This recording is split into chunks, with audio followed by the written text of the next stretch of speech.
नमस्कार दोस्तों, कैसे हैं आप लोग। मेरा नाम सौरभ कुमार है और मैं आप लोग को यहाँ पर एम लक्ष्मीकांत किताब से आपका जो है एमसीक्यू सेट प्रैक्टिस करवा रहा हूँ इंडियन पॉलिटी का, जो कि ऑब्जेक्टिव है और ये आपका नेट जेआरएफ और यूपीएससी पीटी के लिए बहुत ही इंपॉर्टेंट किताब है। और अभी हम लोग चैप्टर वाइज जो है सेट प्रैक्टिस कर रहे हैं। तो आज हम आपका सेट प्रैक्टिस नंबर 2 करेंगे और इसमें हमारा जो है कोई भी एक्सप्लेनेशन नहीं होगा, सिर्फ क्वेश्चन और आंसर होगा। ठीक है, तो चैप्टर नंबर 2 आज हम करेंगे, चैप्टर नंबर 2 पार्ट नंबर 1 का। ठीक है, तो हमारा पार्ट नंबर 1 कॉन्स्टिट्यूशनल फ्रेमवर्क का, chapter number 2 making of the constitution, इसका हम लोग आज क्वेश्चन सेट प्रैक्टिस करने जा रहे हैं। ठीक है, तो कॉन्स्टिट्यूशनल फ्रेमवर्क का चैप्टर नंबर 1 हमने कल कर लिया था, आज हम चैप्टर नंबर 2 करेंगे। ठीक है, तो देखिए आपके सामने चैप्टर नंबर 2 आ गया, मेकिंग ऑफ द कॉन्स्टिट्यूशन। तो चैप्टर का नाम है चैप्टर नंबर 2 का making of the Indian constitution. तो इसका जो भी एमसीक्यू सेट प्रैक्टिस होगा उसको हम यहाँ पर करेंगे और ये पार्ट 1 का भाग है। ठीक है, पार्ट 1 का chapter number 2।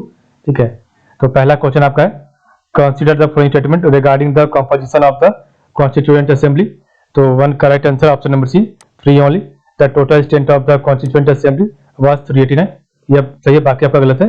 The representative were to be elected from the 4 constituent Hindu, Muslim, Sikh and Christian, यह आपका गलत है।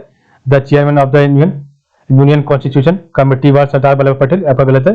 The drafting committee under the chairmanship of doctor B R Ambedkar constituted of 8 members, यह आपका गलत है। अब आपका सिर्फ 3 सही है।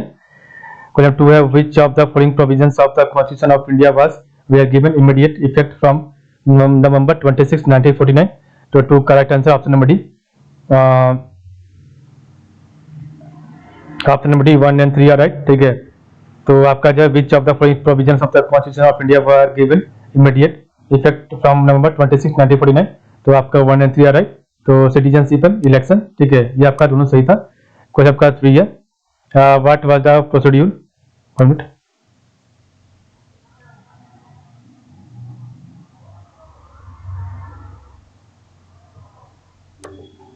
तो what was the procedure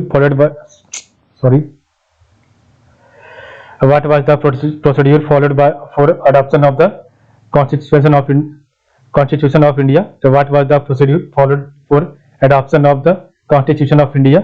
So 3 correct answer, option number D. It was adopted when it received the signature of the President and members of the Constituent Assembly. Question 4 है, who among the following was the chairman of the State Committee of the Constituent Assembly? तो 4 का option भी जवाहरलाल नेहरू। 5 आपका है, the constitution of India has framed by the constituent assembly was finally adopted and elected on. तो 5 correct, option number सी 26 नवंबर 1949। Question आपका 6 है, list 1 को list 2 से मिला है। तो लिस्ट 1 में आपका कॉन्स्टिट्यूएंट असेंबली कमेटी है और लिस्ट 2 में आपका चेयरमैन है। तो 6 करेक्ट आंसर, ऑप्शन नंबर है 2 3 4 1। तो एक मिनट, तो स्टीयरिंग कमेटी का हो जाएगा doctor Rajendra Prasad. Fundamental rights sub committee का हो जाएगा जेबी कृपलानी। यूनियन कॉन्स्टिट्यूशन कमेटी ये आपका जवाहरलाल नेहरू और प्रोविंशियल कॉन्स्टिट्यूशन कमेटी ये आपका सरदार वल्लभ भाई पटेल। तो स्टीयरिंग कमेटी में आपका चेयरमैन थे doctor Rajendra Prasad, fundamental rights sub committee के chairman J B Kripalani, union constitution committee के चेयरमैन जवाहरलाल नेहरू और प्रोविंशियल कॉन्स्टिट्यूशन कमेटी के चेयरमैन थे सरदार वल्लभ भाई पटेल। क्वेश्चन 7 आपका है, the members of the constituent assembly were. The members of the constituent assembly were elected by the legislatures of various provinces and nominated by the rulers of the princely state. The members of the constituent assembly were elected by the legislatures of various provinces and nominated by the rulers of the princely state. 8 आपका question number है, who among the following was the constitutional adviser to the constituent assembly. तो 8 का option number C sir P N Rau. Who was the following was the constitutional advisor to the Constitution Assembly? Sir B N Rao। कोई 9 आपका assertion A है और origin R है। तो assertion A कह रहा है, the Constituent Assembly of 1946 was not elected on the basis of universal adult franchise। और origin R है, the Constituent Assembly was constituted under the scheme permitted by the Cabinet Vision Plan। तो 9 का right answer option number है, both A and R are individually true and R is the correct explanation of A। ठीक है, दोनों सही है और इसका एक्सप्लेनेशन भी सही है। कोई 10 है आपका, who among the following moved the objective resolution in the constituent assembly. तो 10 का option number C Jawaharlal Nehru. 11 है, कंसीडर द फॉलोइंग स्टेटमेंट।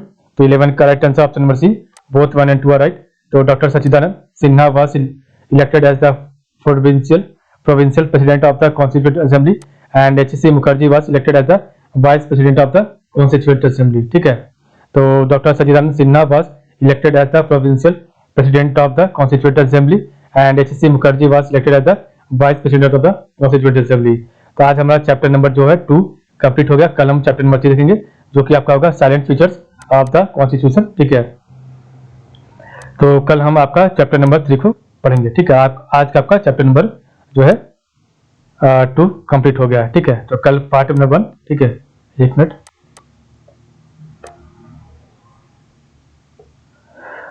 तो आज के लिए बस इतना ही। आप लोग का बहुत बहुत धन्यवाद।